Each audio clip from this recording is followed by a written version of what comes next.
Are we on? Hello. Everybody can hear me? How's everybody doing today?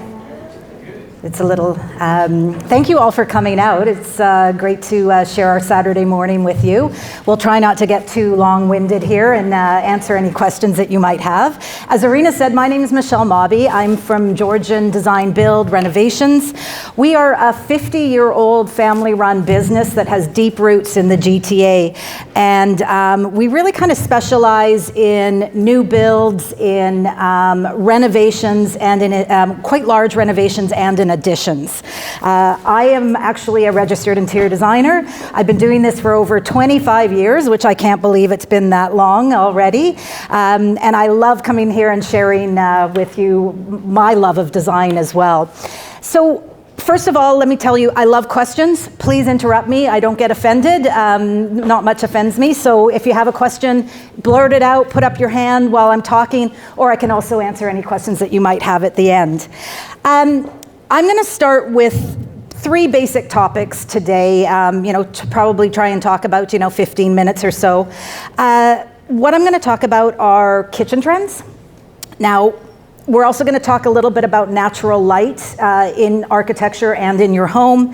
And the other sort of more fun thing that I'm going to talk about is Art Deco design, because apparently that's one of the most Googled styles right now, and which is perfect because I have always loved Art Deco design. So a little bit about all of these subjects. Like I said, please feel free to interrupt if you do have any questions.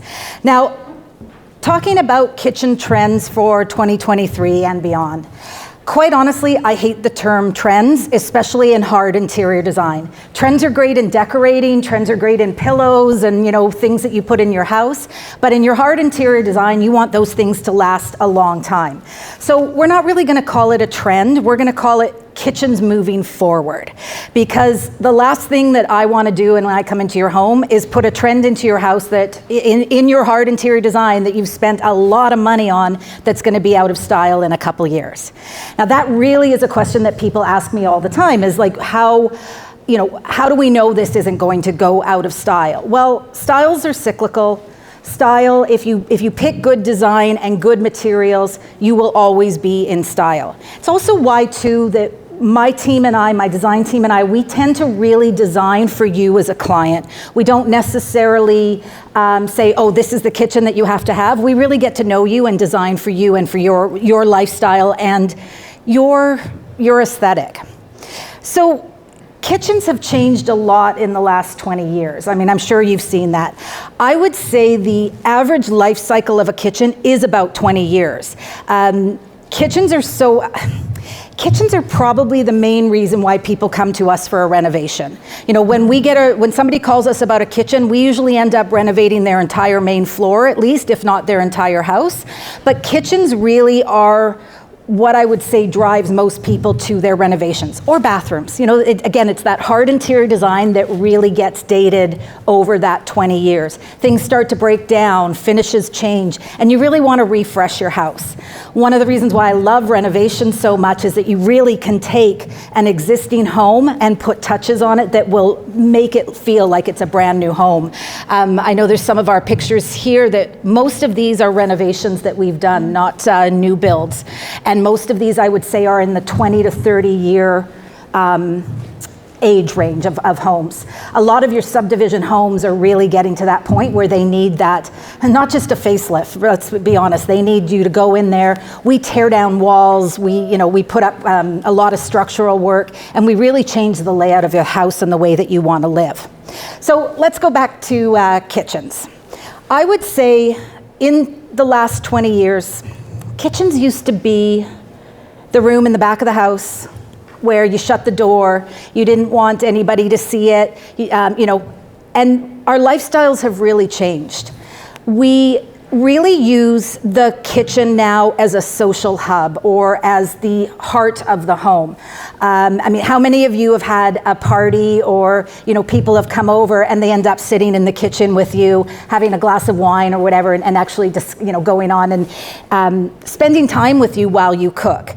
How many of you have that kind of kitchen, like a social kitchen? Yeah?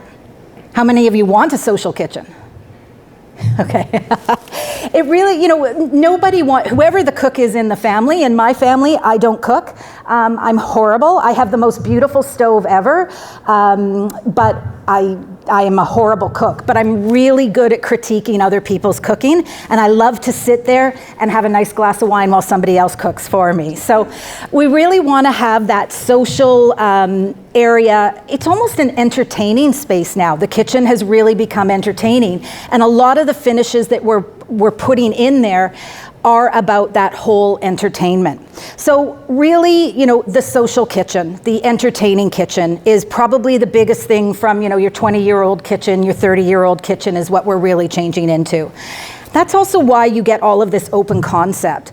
Probably in the last 10 years, almost every single home that I've been into that has the kitchen and then the family room, we've taken down that wall because people want to be able to be together and to really use that space together and not be isolated in a kitchen. So another big trend that we're finding, I hate that word. We're using a lot of mixed material in our kitchens. So it's not just, that one color, that one material, everything's sort of static, kind of a utilitarian look. We're really bringing in things like metal, glass, fluted glass or reeded glass is something that is really something that we're really loving using right now because it's sort of, you don't see through the cabinets, but you get that really lovely sparkle of the light coming through. Fluting is really big. That's another topic. I'll get to that later. We're bringing in, like I said, metals and glass. We do a lot of work. I don't know if one's come up here yet, where we bring in maybe different materials of a wood with a painted finish.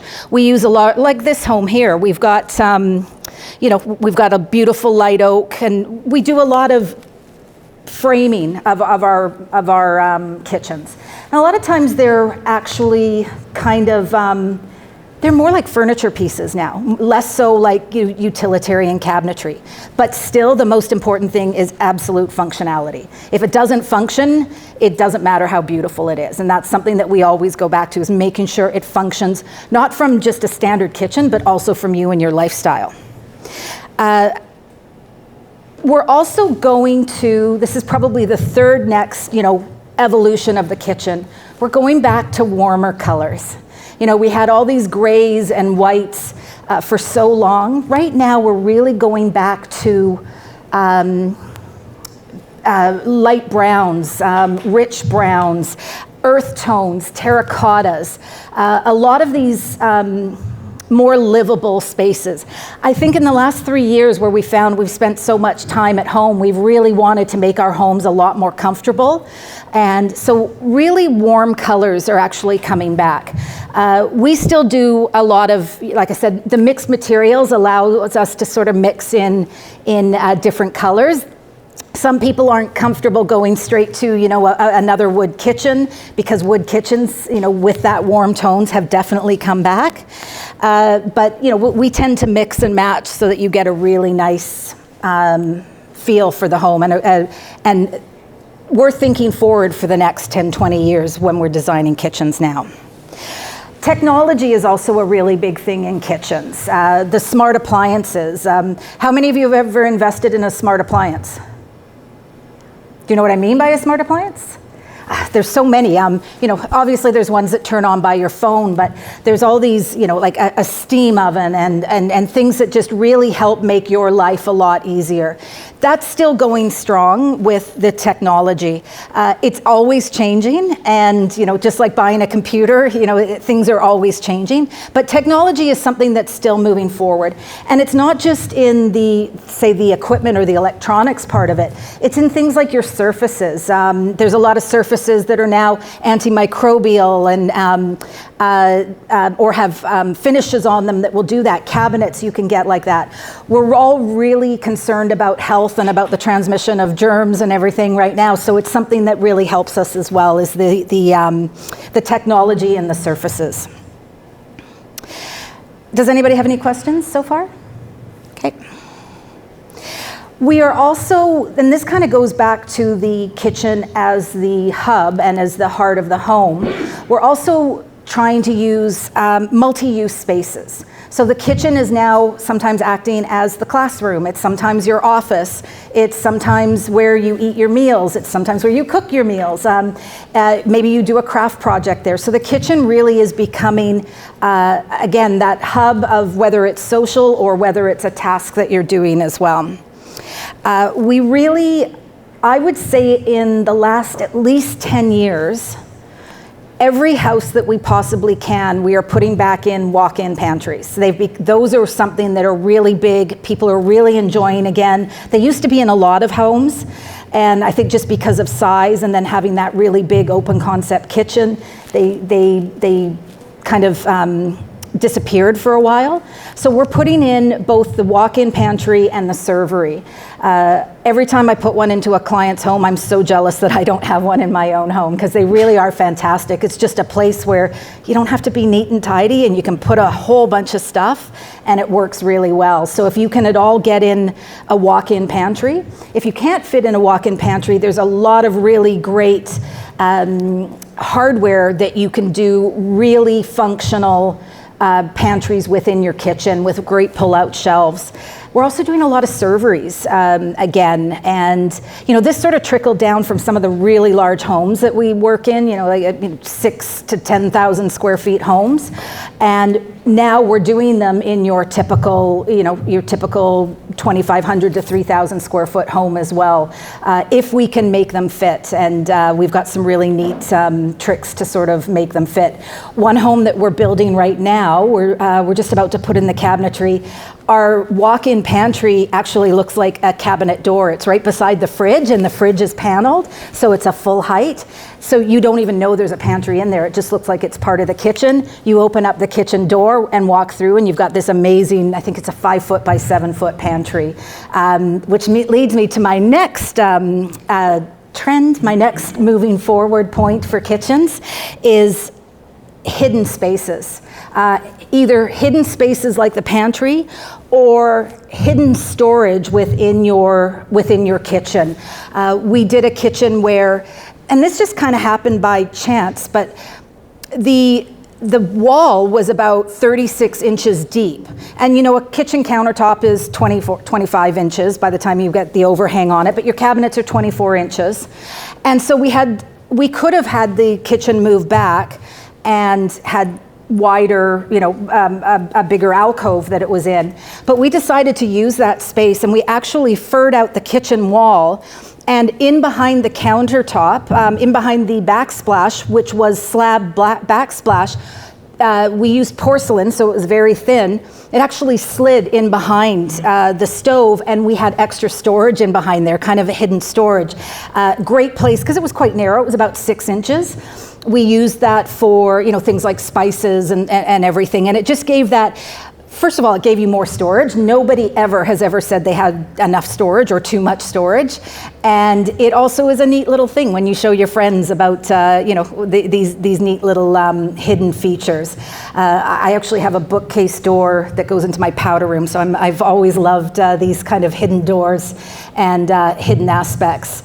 But even on uppers, it might just look like paneling with no hardware on it, but you push on it and it's an extra cupboard. So little features that we can actually make the design of the kitchen not just be these symmetrical run of cupboards across, which can get a little bit boring. Something that you see a lot in kitchens now too, and I have mixed feelings about it, is open display. Now, open display looks great, but let's face it, you have to keep it really neat and tidy, and it's usually display stuff. So when clients ask us for an open display, we usually do a smaller area of it for them so that they can get the look, but then they still get the functionality of the kitchen. Like I said, if it's not functional and it doesn't work properly, it doesn't matter how great you make this look. Functionality must come first in all design, not just in kitchens. And just to finish up on the kitchens, I'm starting to see a lot of people, and we get really excited about this, accepting color in their countertops. Stone, we're seeing people starting to pick granites again because a lot of the places are bringing in really nice granites that aren't your typical builder granite that everybody got tired of. So we're seeing a lot of color. I mean, I did a kitchen with a blue countertop, which was just stunning. People are being, they're accepting that, this is, it's a piece of art, this stone. So you are seeing some color coming into your stones and your countertops and your backsplashes. And then finally, texture. I talked about it a little bit at the first with glass, with a reeded glass or a fluted. That's also coming into some of the, islands. You're seeing a lot of reeding and fluting on them. Even, you're seeing more grain in your woods are coming back. People are really starting to accept texture again in kitchens, and even things like your countertops, either a honed or a leathered countertop. People are really loving the texture in their homes. We had a lot of starkness and a lot of, really sort of sterile, clean, white kitchens for a long time, and we're slowly starting to go to these warmer kitchens.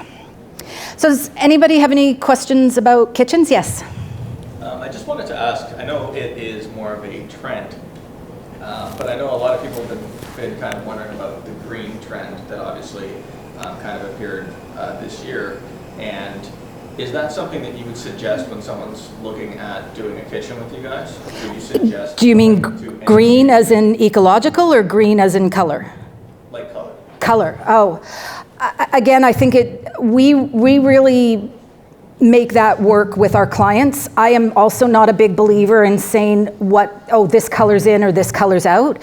There are so many tones of tints, tones, and shades of colors that if you love yellow and somebody in a magazine told you that yellow was out, that's, you could always find a tone that really works. So I'm not a big believer in green kitchens are in.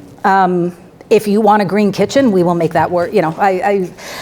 I will make that work for you. Like I said, I think there's always a way to find something that is, that works. Yes? Okay, so I mean, your pictures are still the white kitchen, the sterile, as you said, and I've been looking at new homes actually, trying to find something, and they're all just the white gray, not much storage, not very functional. Like, what's going on? Like, if the trend is going there, all these new builds are like this non-functional white sterile space house. So why? I mean, these have a little bit of what I get in some of the pictures. But I'm just saying, is it going more than this? Because I mean, this is what I'm saying. It is kind of like I've not been happy with what I'm saying. They're not functional. And even the kitchen. What about single sinks? Why is everything now a single sink? So you have one sink in your kitchen, but I mean, I guess I'm just where I am there. I still have two sinks where I can rinse in one and wash it in. Right. Now it's like single sink. I'm thinking, how am I going to use that if I'm going to buy one of these houses? I'm like, it's not functional. It's aesthetically magazine, but not functional. Well, again, that's personally for us, we ask the client that question. We go through that together. My last house, I've renovated 3 of my own homes, all century homes. Don't know why I put myself through that, but my last home, I had the double sink with a lower. This home, I went to the big single sink. I think it's 30 inches, so it's very big because I got fed up with the pots and pans not being able to fit in there. These are things that really, I wouldn't call that a trend. Maybe it is, but we actually go out with our clients and stand in front of sinks and talk to them about, what is your function? A kitchen that we're just design that we're just finishing right now for a client. They adamantly wanted 2 sinks. We found them the perfect sink. They didn't want the really square edges because they're hard to clean. We found one with a round edge. So I think when you're going into a home that's already built, that's the beauty of renovation or building your own home, working with a design build company, is because you get to pick all of those things, and working with a good team, that becomes your choice. If I never saw another white kitchen in my life, I would be happy, but Did you get along with my wife? Now, that being said, like, you know, this kitchen, and there's white and walnut. That, and you can see we've put the frame around the space. It's really client driven. And unfortunately, a lot of people see it in the magazines and they think that that's the only thing that they can do. We show them that you can do more than that. One thing that we do for our clients too is we do design concepts or feasibility studies right at the beginning. Like, so you haven't really, you pay us to do a feasibility study. We measure your house. We, I'm not trying to make this a sale, but like this is, and through that, we give you sketches, and we actually give you a 3D sketch of what your home could look like. Then once you've hired us and we go through the design process, before we start construction, in the main places in your home, we do photorealistic. So all of the materials that you've picked, so you can really see what you're going to get. And technology has allowed us to do that. You know, when I started in this business, to do a 3D drawing, you'd have to spend months, and it was thousands and thousands and thousands of dollars to do. Now we have the ability to do that really quickly, and to really get so that you know what you're looking for. And I think through that, people will be a bit more adventurous, because they're like, oh, I've picked this color, I'm not 100% sure, but now I see it in a rendering, now I feel better about my decision. So yeah, I would, we love people who want to, and quite honestly, we do push our clients a little bit, because I don't want to be copying a kitchen that you saw in a magazine that could be from 3 to 5 years ago when it was designed. I want to be designing the kitchen for you that is in 10 years from now, other people are going to want that kitchen. You know, that's our goal with kitchen design. But are there any other questions? How am I done? I feel like I've been talking on this, yeah, okay, I can. Actually, we do have some questions after the presentations as well, so yeah. If you guys Sorry, I didn't get to my other points, but if you have any questions afterwards to talk about it. Do you want to continue? No, I want other people to get a chance. I know I spoke for a long time on this, so thank you. Very good. Okay, thank you, Michelle. Thanks. You so much. So let's welcome our. Very good. So there's a number of different trends and stuff on people's minds when they're renovating. So these are some of the different projects that we've been working on, as well as different concepts. I am a very big believer in color personally. I'm always in the belief that the client should basically be pushed into a different comfort zone. So it's kind of like the elastic band, where when you stretch it, it never really goes back to where it was originally. So one of the questions that people always ask is, I still find people that maybe either couldn't get in for a renovation sooner, or through COVID wound up delaying their renovations, and they're still looking at the gray trend. And so the gray trend is actually something that has been on people's minds a lot, as far as like, is it still out there? Is it done, right? Should I still go for it? And just like Michelle said, going for trends as far as where you need to be with everyone else, right? To run with the crowd is not always the best thing. It's, sometimes you wind up with that blue kitchen that you did because you don't even like blue, but everybody else was doing blue kitchens, so you just kind of went with the crowd. And for me, I think the gray theme is a great theme. I think a lot of people really love their gray floors. We've had a lot of clients that have just done gray floors, and they love it. It's also a great opportunity to incorporate some different cool colors or warm colors, depending on the flooring colors that you're picking when you're going gray trend. And it can really boost up the other items in the room, the furniture, and everything else. Like Michelle said, and like a lot of her photos said, color can be also incorporated in the decor, but it's really up to the client as far as what they're looking for. So I don't believe personally that the gray trend itself is dead, but I think that a lot of people are now starting to get into different color trends, and for me, I don't really have a color trend I try to stay in. We spoke to a client the other day that her favorite color was purple, and there's not a lot of purple on the market right now. but it's something that I was trying to find for her, just to be able to figure out what exactly is it that we could give her to give her what she's looking for and what would actually make her happy. And that might be paint, that might be finding something like tile, but just to kind of get her in what she's looking for. People are always asking about the do's and don'ts of design. I think do's and don'ts of design are more something that is, there's design faux pas and that kind of thing, but a lot of times people will run with the trends, and they ran with the subway tile trend, and there's still people that are running into the subway tile trend. And some people want to do, they want to run with every trend, and then they wind up in this perpetual never-ending renovation because they're constantly chasing that trend. I think for me, that's probably the one thing that I would suggest for most people is not to do, is the fact that you can find a renovation that, by finding the right designer and by finding the right kind of products, you can put something into your home that you'll love, and you'll love it for years, and you can incorporate different pieces as you go, but that you don't have to have every new design trend, right? When LEDs became a thing, me personally, I didn't really understand the whole advantage of it because they were doing a lot of built-ins. So for me, it was something where I could upgrade a lot of my clients' lighting to LED by changing their bulbs instead of just changing the light fixtures. So for me, that was something that I thought was probably the best idea, was being able to choose any fixture that I wanted to and be able to give them that piece. As well as, I think for me, the biggest challenge I think people have when they're doing a renovation is not planning properly. And as far as a don't, I would suggest don't forget about your lighting.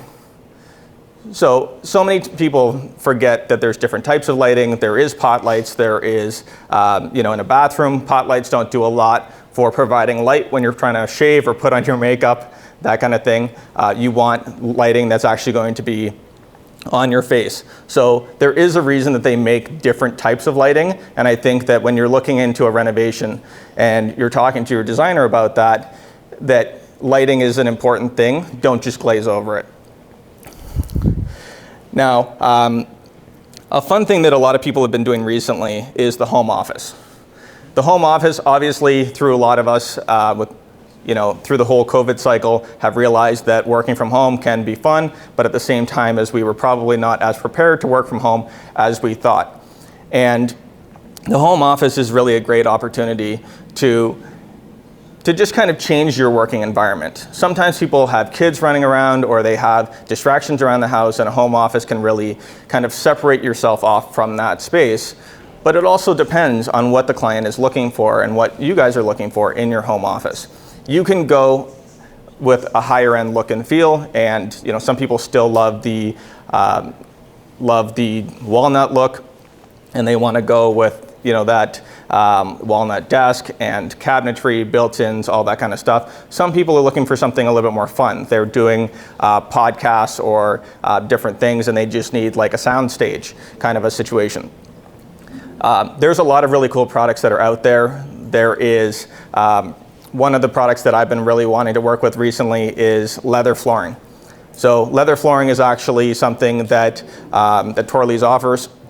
It's a product that is, it's just like your new LVT or vinyl, right? Whether it's a vinyl tile, vinyl plank, that kind of thing, it falls in the same kind of a line as that, and it's a very versatile product. But at the same time is that it can add a little bit of a warmth to your home that you don't have in a carpet these days, because not everybody's using carpet.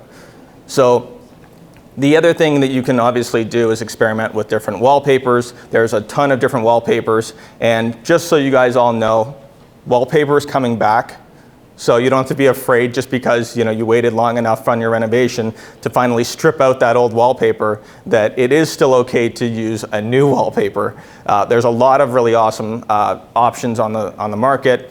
Definitely you would want to chat with the person who's going to be installing it as far as quality. There's a lot of stuff that we've noticed recently in differences in quality of the product.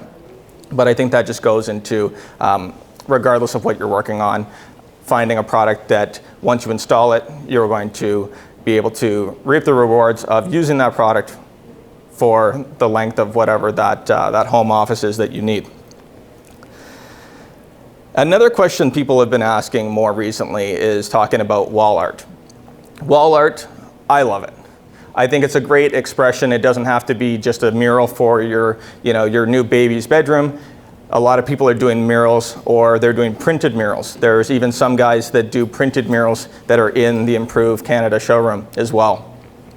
And so you can do printed murals, you can do wall art, could also be just an accent color.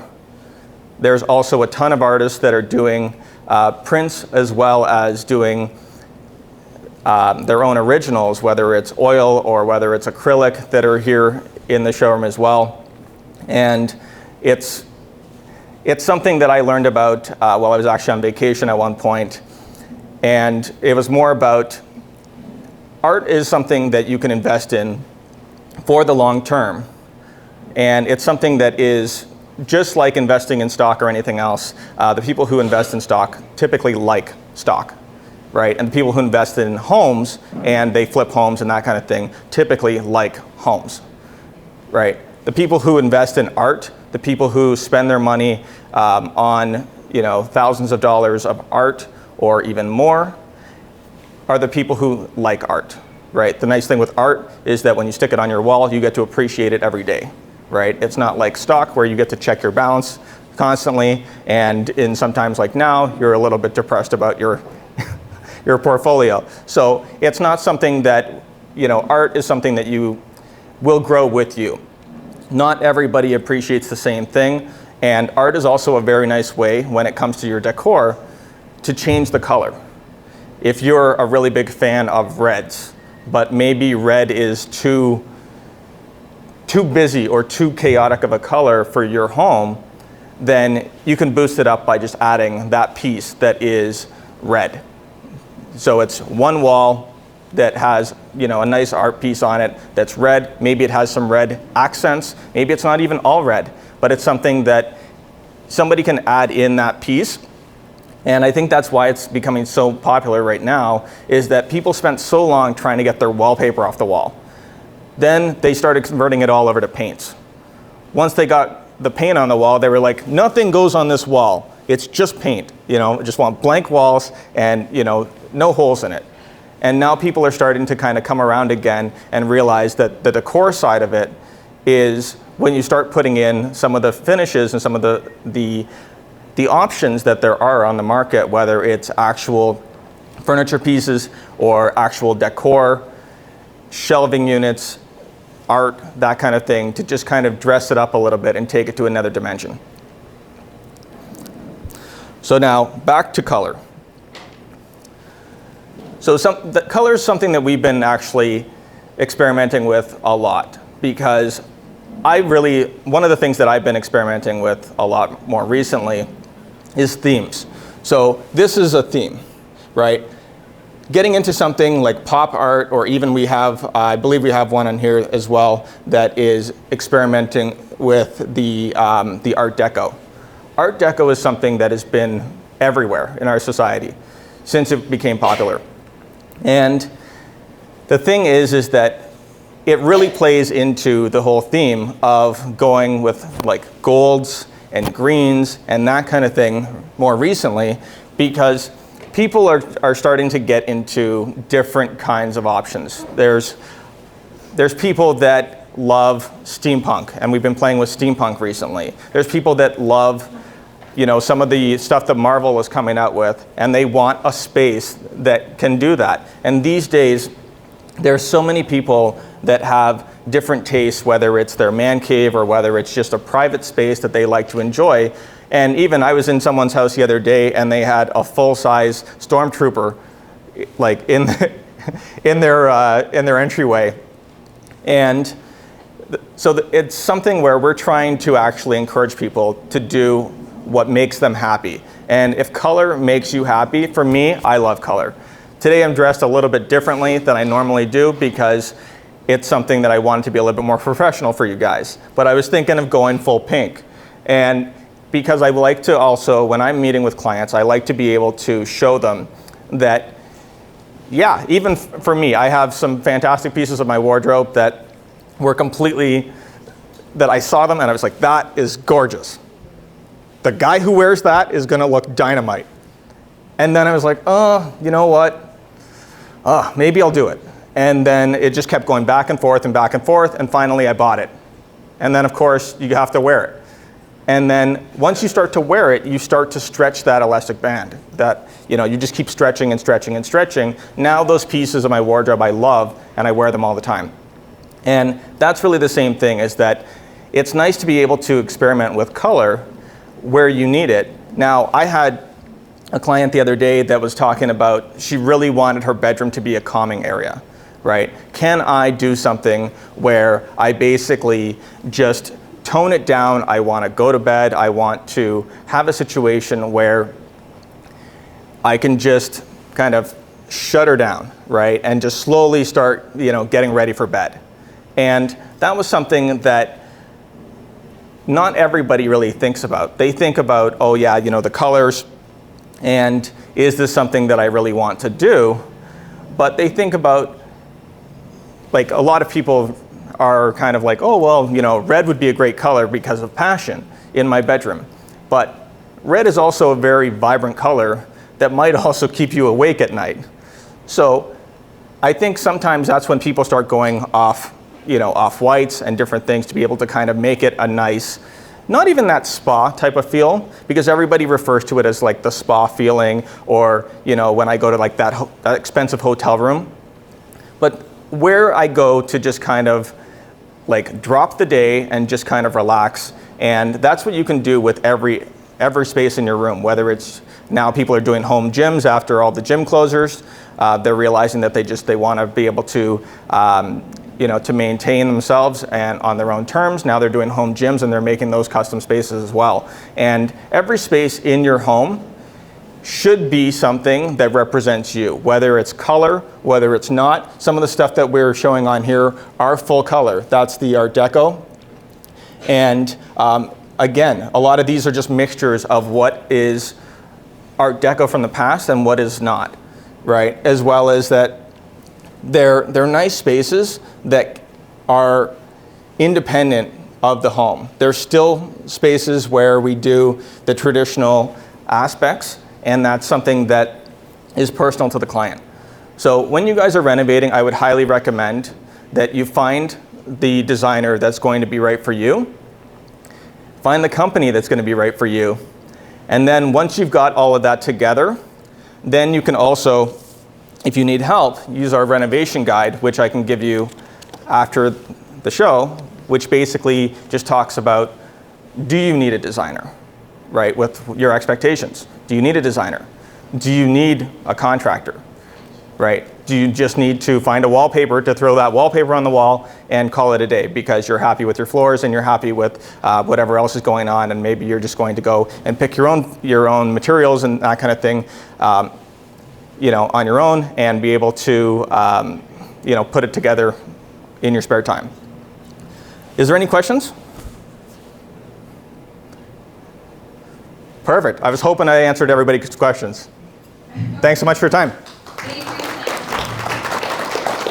Thank you. My name is Susan Criazzo. I'm the owner and interior designer for New Beginnings Interior Design and Decor. I work with a lot of builders and developers, and my role is to create the interior of high-rise buildings, residentials, and I also work with the homeowners after they've purchased their properties, and work in the interior design of their homes and condominiums. So one of the things that I find right now are a lot of people are downsizing. So they're going into larger homes, or larger condos, and they're going to smaller spaces. So space management is a real issue, a task for some people, because when you're going from a larger home, you're bringing with you larger pieces of furniture, and that is a little bit challenging. So what I normally tell my clients when they're doing this is that, don't be afraid to use larger pieces of furniture in smaller rooms. You just can't use too much of it. So, bringing in a couch that's a little bit larger, as long as it fits in the room and you're able to fit other smaller pieces of furniture, go ahead and do that. Take things off the floor, like try to declutter as much as you can. What I like to do is I like to use a lot of lighting that is more on the ceiling than used lighting on, let's say, a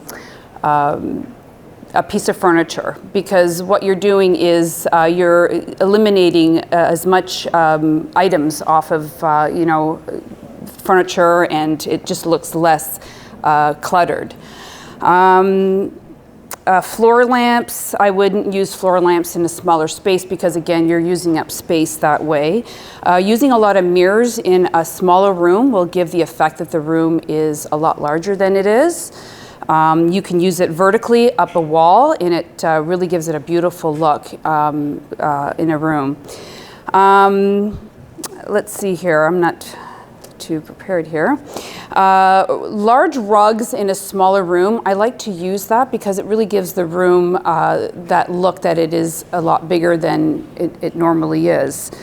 Now, when you're designing a room, you don't necessarily have to go with like one type of design. For instance, more modern design, I like to integrate like more of a retro, vintage, or antiques, usually about a 20% to 80%. So what you're doing is you're giving the room a little bit more of character. It takes that soulless kind of look out of the room. When you have something that is too modern, then it looks very sterile and boring. When you add vintage pieces into a room, it gives it life, right? And more personality as well. When I deal with my clients, I always listen to them, and not everyone is comfortable with going with the more modern trends. It's a character thing. It's like when you buy a perfume, it's very personalized. So I like to really listen to my clients and create something that is more personal and that shows their character. When you're using lighting in a smaller room, the best thing to do is to get a ceiling plan done for your lighting, because lighting is, it's tricky, because if you don't have enough light, you have small pockets of dark areas, right? If you have too much light, then it's too overwhelming. So it's always good to work with a professional so that they can help you create a lighting plan so that you get the right amount of light in that space. I like using dimmers on small spaces, because this way you can control, how much light you want in the room at the time. I'm sorry. Let's see here. So, does anybody have any questions that we can go ahead? When you're using mirrors, yes, is there any right or wrong way to use mirrors? I know that a lot of people for years have been trying to kind of get mirrors out of their hallways and their condos and different things like that, just because mirror doors seem to be kind of the norm.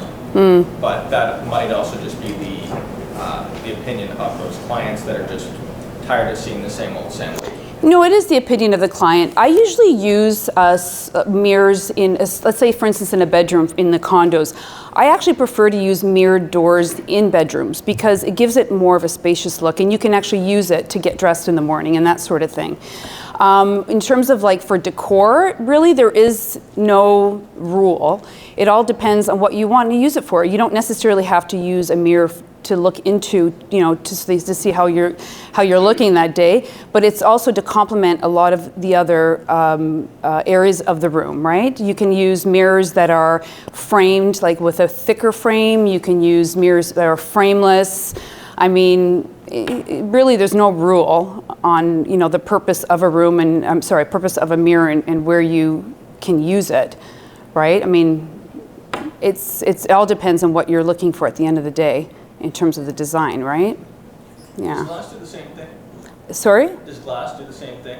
Well, glass, yeah, no, glass is great for small spaces because, you know, your eye doesn't stop on that piece, whatever it is that is glass. And when you decorate with glass as well, it looks less cluttered like that, right? So, and I love glass. I love it. I love using it in kitchens. I love using it even in shelving. Like when you have people that create shelving in small spaces in condos, but if you use glass instead of having bold colors, then your eye is not stopping to that wall, right? And you can use that bold color somewhere else without having to make it look overly cluttered with color, right? Yeah. Anybody else have any questions? No?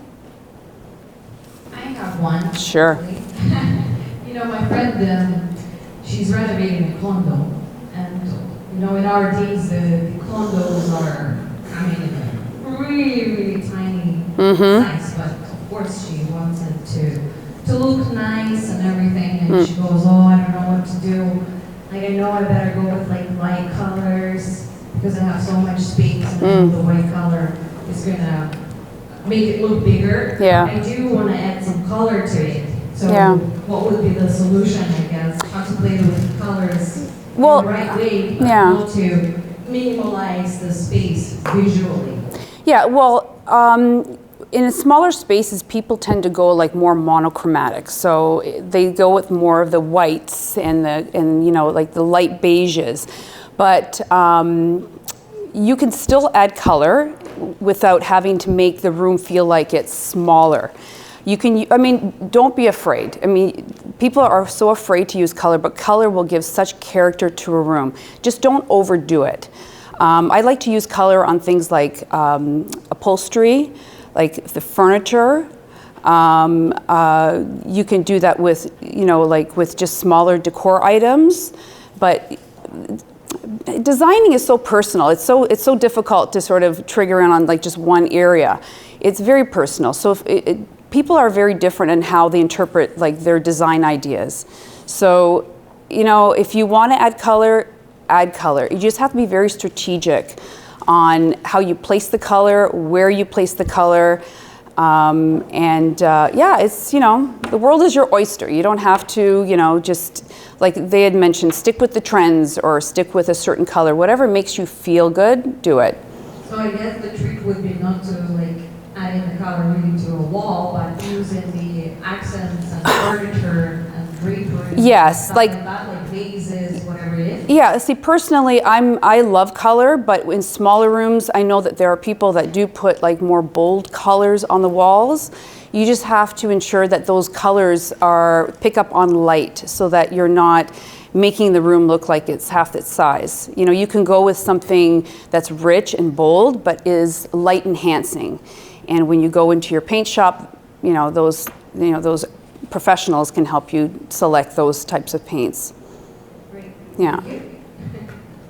Yeah. Do you guys have any questions? Yes, please go ahead. Maybe try to use microphones. Okay, the family room, the fireplace in the family room, sort of like the focal point, right? And lots of time, the TV goes on top of the fireplace, right? But personally, I find it too high for the eye level for the TV. Right. So if I move the TV to another wall, does it make it like I have two walls has the focal point? It depends on the size of the room, but yes, typically you want to have, because it's furniture placement as well is what you're looking for. So let's say, for instance, if you were to move if you had that fireplace wall, and then your room was big enough where you had the wall facing it for a TV, then you can shift your furniture over and have your feature wall at the back, okay, and your TV facing this way. It really depends on the size of the room. If the room's smaller, I would stick to that concept. You know, keep the TV. But the thing is too, like, from what I'm hearing, it might be that your fireplace is too high up. right? What a lot of people are doing now, which is beautiful, are getting linear fireplaces. And you can do a lot of great feature walls with linear fireplaces. So you have it much lower to the ground, and then this way you can sit your TV lower. Yeah. All right, anyone else? Any questions? Yes, ma'am. I got 1 second. Any ideas on how to decorate teenagers' room? A teenager's room, good luck. You know what, if you're going to be decorating a child's room, a teenager's room, totally, they have to be a part of that whole process, right? I mean, I wouldn't want it. I personally, I used to always look at my kids and say, you know, my son loves cars. My younger son just is obsessed with cars. So what I did was I went out and I looked for the front end of an old Chevy. And I had that, you know, stuck on the wall, and I used it as a bookshelf. So you really have to get to know your kid, and I think it's a really, you know, I think it's a really great exercise for a parent to do that with their kids. Yeah, but it's very personal. Ask your kid. Yes. Have you done some projects where you have put Murphy beds? I'm sorry? Have you done projects where you have put Murphy beds? Have I done rooms with Murphy beds? Yeah. Yes. So those are more the smaller scaled condominiums. And they're great ideas. I mean, what I love to do is I love working with small areas because you can get really creative with storage. And with Murphy beds, it's perfect because you're utilizing that same space as a living area and a bedroom area, right? Are you renovating right now? Like, are you considering doing that? You're buying, is it like a more like a bachelor? No, it's actually a condo that is around 800 square. That's a nice size. Yeah. But one of the rooms is small. Yeah. That's one of the ideas that I'm thinking about. Yeah, absolutely. Murphy beds are great. You can find. I don't think that there's a lot of people out there that do offer that, but. I mean, you can look around here, we might have some vendors that do that, but I know that places like StrucTube are very good with great ideas to work in small spaces. Yeah. When you're working with like old furniture, I know it's something that people have brought up, I know to me recently, because a lot of people are inheriting pieces from their family, or they're going out and hunting for them in antique sales, or you know, just garage sales, different things, and people are finding great pieces. When it comes to trying to repurpose a piece of furniture, or even just use a piece of furniture, when is it the right time or the wrong time to look for an older piece? I don't know if there's any really right or wrong time. I think it's your preference. If that's something that you really want to incorporate, I think the important thing is actually finding these antique markets or these places that do sell antique furniture, or if we have something inherited. I actually am working in Richmond Hill right now, and the homeowner is doing a very contemporary look to her home, which is beautiful. But she has this armoire that her mother, that she inherited from her mother, which was cherry. I personally, I don't like cherry wood, but she inherited this piece of furniture which is so dear to her heart. So what we did was we made it work. You know, we put it in a focal area, which was her family room, and we created a feature wall with her mother's furniture as a centerpiece, and we worked around it, and it looks beautiful. And I felt actually that was one of the nicest feature walls that I've worked on, because I knew that it was very dear to her heart. But anything can work, any time can work. It really depends on you. I mean, some people when they do use old furniture, they want to inject some like heart into their room, and they want to add warmth and life to their room. And I really truly believe that when you use older pieces, that's what you're doing. You're giving it a lived-in look instead of a very sterile environment. Are we all done with the questions? You guys want to do a little bit more personalized questions to our design? designers and speakers of the day. Okay, Susan, thank you so Great, much. thank you.